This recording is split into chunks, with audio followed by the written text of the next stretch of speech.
The story of Jesus Christ, which we're telling in these films, begins here with this woman, Mary, who in Christian tradition will be honoured as the Blessed Virgin Mary, or the Mother of God, but was probably just a teenager when she conceived this child, Jesus.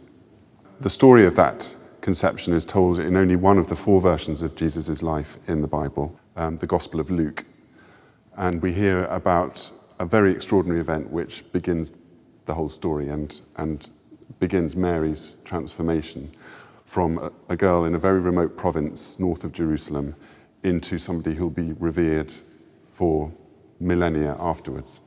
In this representation of the Virgin Mary, carved by an artist from Siena called Francesco di Valdambrino, he carved it in the 15th century, and you can see he's represented her here in a state of surprise. She's raising one hand to her face as if she's reacting to something.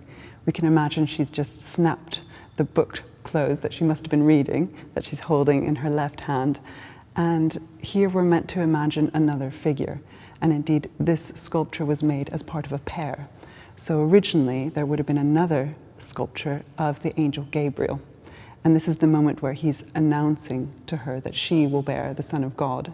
So you can imagine here her surprise of this angelic figure that's just arrived in front of her. But also she was a virgin, so she would have been doubly surprised to hear that she was going to bear a child.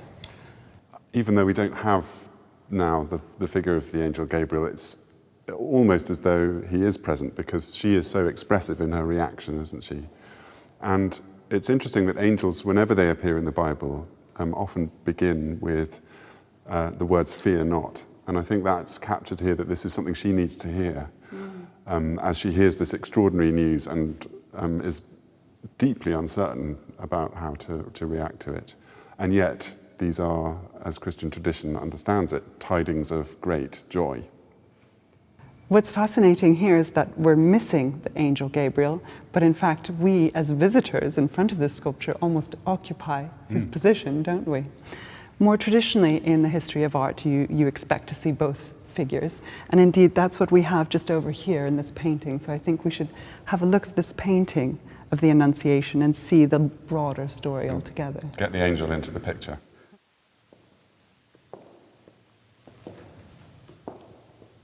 So here in this altarpiece painted by an artist from Lucca, an unknown artist, painting around 1500, we have the angel Gabriel represented here kneeling before the Virgin, and you can see he's making a gesture of blessing, and he's also offering her a lily, which is usually interpreted as a symbol of her purity, of her virginity.